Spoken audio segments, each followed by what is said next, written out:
Hello viewers, let's record your own video by your PC camera during screen recording. Either you play games or recording screen or even anything running on your computer monitor by free software OBS. So now OBS is open on your screen. Press this plus like sign and select video capture device. Now you can rename it or click OK.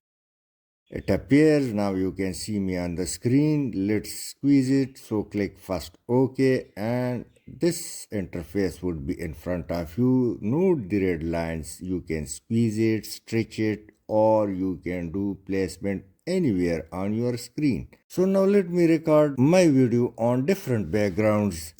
Like now you see me on YouTube, Google, or any XYZ desktop.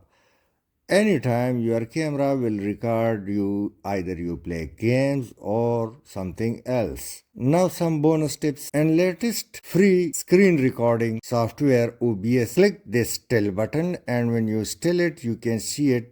You will see pause video sign, and when you click it again, video recording will start. To turn off your camera while screen recording, click on this I like sign and your cam will not show you or your cam will not record you. To start it again, once again click this I like sign. To delete your webcam option, simply click on camera or webcam, click delete sign, and another wizard appeared. Click yes, and now the web recording cam option has been deleted. To reverse it, simply watch the video again to incorporate webcam option in your PC. Thanks for watching.